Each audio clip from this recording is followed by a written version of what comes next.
Hello, mommies. Hello, everyone. Welcome to Boss Babies Kyra Myra.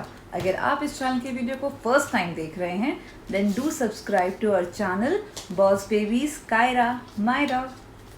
तो आज की इस वीडियो में हम बात करने वाले हैं कि जब इन छोटी बेबीज़ के दांत निकलते हैं तो किन ज़रूरी बातों का हमें ध्यान रखना चाहिए। हमारे बेबीज़ में टीथिंग शुरू हो जाती है जब वो हमारे पेट के अंदर होते हैं। अब तो बस मसूड़ों में से दांत बाहर आ रहे हैं, लेकिन ये इतना आसान होता नहीं है। कई बार जब बच्चों के दांत निकलते हैं तो ये काफ़ी पेनफुल हो सकता है और काफ़ी डिस्कम्फर्ट क्रिएट कर सकता है बेबीज़ के। बट जो अच्छी बात है वो ये कि ये एक नेचुरल प्रोसेस है एंड घर पे आसानी से हैंडल किया जा सकता है। जो चीज़ समझनी है हमें वो ये कि कई बच्चों के साल भर तक भी दांत नहीं आते, तो हम एज अ पेरेंट कैसे आइडेंटिफाई करें कि बच्चों को अगर डिस्कम्फर्ट हो रहा है, पेन हो रहा है, तो ये दांत निकलने वाला ही पेन है। तो उसके कुछ सिम्टम्स हैं जिनका आपको ध्यान रखना है, जैसे कि बच्चा हर चीज़ को मुंह में डालना चाहेगा और बाइट मारना चाहेगा। वो अपने गम से भी बाइट कर सकता है क्योंकि उसको उस समय वहाँ पे काफ़ी इचिंग हो रही है, पेन हो रहा है शायद, एंड जब वो किसी चीज़ को बाइट मार रहा है तो उससे उसको शायद रिलीफ मिल रहा है। कई बार बच्चों के जो गम्स होते हैं वो रेडिश हो जाते हैं और थोड़े सूजे हुए दिखते हैं आपको। और इसके साथ साथ कई बार कई बच्चे खाना अपना दूध पीना छोड़ देते हैं, कुछ खाना पीना छोड़ देते हैं, उनका स्लीप पैटर्न डिस्टर्ब हो जाता है। वो कई बार रात को नींद से जग के रोने लगते हैं। बच्चा काफ़ी चिड़चिड़ा महसूस करेगा। कई बार उसको लूज मोशंस भी हो सकते हैं एंड फीवर भी आ सकता है। इसके साथ आप देखेंगे कि बच्चा अपने कान के पास का एरिया को या तो खुजली कर रहे होंगे या फिर कान को पुल कर रहे होंगे। अगर वो ऐसा ईयर पुल कर रहे हैं या इचिंग कर रहे हैं तो that could be a sign कि शायद उनके दांत निकलने वाले हैं। तो आपको ध्यान देना पड़ेगा इन सभी सिम्टम्स को और समझना पड़ेगा कि अगर बच्चा इसमें से कुछ भी कर रहा है और टाइम भी हो चुका है 6 मंथ प्लस, तो शायद ये टीथिंग का इशू है जिससे बच्चा डील कर रहा है। Teething is also a milestone in babies life. तो इसमें कुछ हमें एज अ पेरेंट टेंशन लेने की ज़रूरत नहीं है। बस इन सिम्टम्स को हमें टाइमली आइडेंटिफाई करना है और कोशिश करना है जितना हो सके बच्चे को हम रिलीफ दिला सकें ताकि ये टीथिंग का प्रोसेस उसके लिए थोड़ा आसान हो जाए। तो अब बात करने वाले हैं हम कुछ घरेलू नुस्खों की जो टीथिंग में बेबीज़ को हेल्पफुल रहेंगे।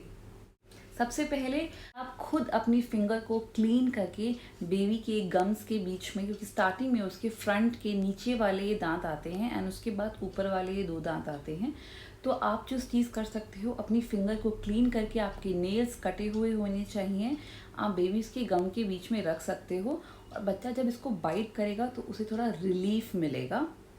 पर यहाँ पर एक डिफ़िकल्ट चीज़ है डिसाइड करने वाली कि वो फिंगर होगी किसकी, मम्मी की या पापा की।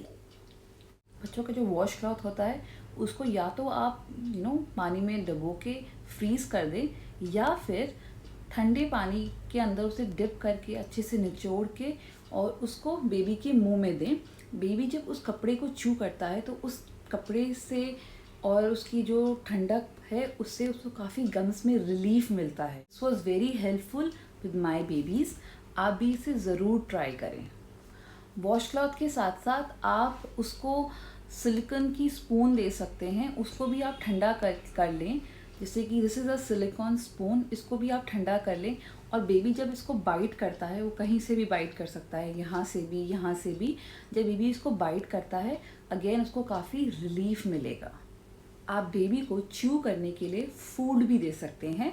उसके अंदर हमारे ऑप्शंस हैं कुकुम्बर, कैरेट, एप्पल, बनाना। जो चीज़ हमें ध्यान रखनी है वो ये कि आप उससे पहले थोड़ा ठंडा कर लें। तो जब बच्चा इनको च्यू करता है तो जो उसको इचिंग हो रही होती है गम्स में, उससे उसको रिलीफ मिलता है और जब ये चीज़ ठंडी होती है तो वो जो स्वोलन गम्स हैं, उसके जो सूजे हुए गम्स हैं, उसमें काफ़ी उसको राहत मिलेगी। आप वुडन टीदर भी ट्राई कर सकते हैं। वुडन टीदर ये कहीं से भी शार्प नहीं है और इट्स कोई प्लास्टिक नहीं है, तो ये सेफ़ है बच्चों के लिए। इसमें भी बच्चों को काफ़ी रिलीफ मिलता है। बेबी मायरा को तो इससे काफ़ी इजी रहा था उसका टीथिंग का प्रोसेस, क्योंकि उसके नीचे के दांत आए हैं एंड वो काफ़ी इरिटेटेड होती थी, तो she use to love this. हो सके तो बेबी को रेस्ट कराएं, डिस्ट्रैक्ट करें उसको उस पेन से। और इसके लिए आप क्या कर सकते हैं, या तो बच्चे के साथ खेलें, और अगर बच्चा आपके साथ खेल भी नहीं रहा है और फिर भी इरिटेटेड है तो आप देखो, अगर वो मसाज कराने में इंटरेस्टेड है तो मसाज में बच्चों को काफ़ी मज़ा आता है। अगर मसाज भी नहीं तो देखो, अगर बच्चा नहाने में इंटरेस्टेड है तो ये कुछ चीज़ें आप ट्राई कर सकते हो। हिट एंड ट्रायल है, बच्चे का मूड होगा तो शायद वो उस पेन से डिस्ट्रैक्टेड हो जाएगा, और अगर नहीं होगा then you will have to try something else. सबसे बेस्ट तरीका होता है और सबसे ईजी तरीका है ब्रेस्ट फीडिंग। अगर बच्चा आपकी ब्रेस्ट फीडिंग को उस समय कर रहा है और इरिटेटेड नहीं है और आराम से दूध पी रहा है, तो उससे बेस्ट कुछ भी नहीं है। उससे उसको गम्स को भी आराम मिलता है, उसका पेट भी भरता है, और शायद वो फिर आराम से सो भी जाएगा। अगर आपको लग रहा है बच्चे को अभी भी आराम नहीं मिल रहा, तो आप ये जेल ले सकते हैं, डॉक्टर से पता कर लें एक बार, और फिर आप ये जेल अपने बेबी के गम्स पे अप्लाई कर सकते हैं।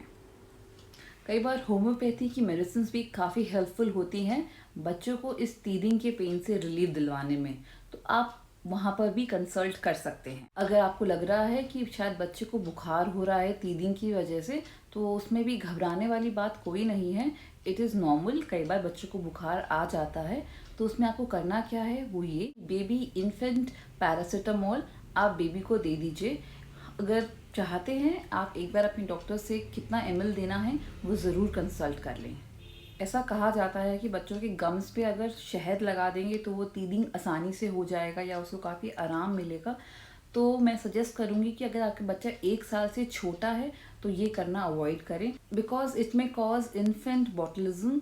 वो एक तरीके की रेयर फूड पॉइजनिंग है, एंड इसलिए डॉक्टर्स भी कहते हैं कि अगर आपका बच्चा 1 साल से कम है एज में और उसको दांत आ रहे हैं, तो प्लीज़ शहद देना, शहद लगाना, शहद चटवाना अवॉइड करें। हम पेरेंट्स के लिए और हमारे बेबीज़ के लिए ये टीथिंग का टाइम बहुत ही डिफ़िकल्ट हो सकता है, क्योंकि एक तरह का रूटीन चेंज हो जाता है बच्चे का भी और हम पेरेंट्स का भी।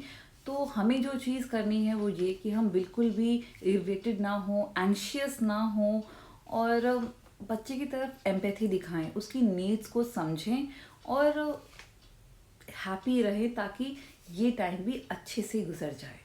सो ये मेरे बेबीज़ के फेवरेट टीदर्स हैं। ये कायरा को काफ़ी पसंद है और ये दोनों मायरा के फेवरेट हैं। तो जो भी आपका बच्चा कंफर्टेबल हो आप उसको वो दे सकते हैं, बट हाँ अपने सुपरविज़न में दीजिए। कई बार बच्चा बहुत ही वियर्ड चीज़ से कंफर्ट लेने की कोशिश करता है, तो हमें एज अ पेरेंट ध्यान रखना है कि वो ना करे वो। आई होप आपको ये वीडियो इंटरेस्टिंग लगी हो और ये टिप्स आपकी बेबी के टीथिंग के लिए हेल्पफुल रहें।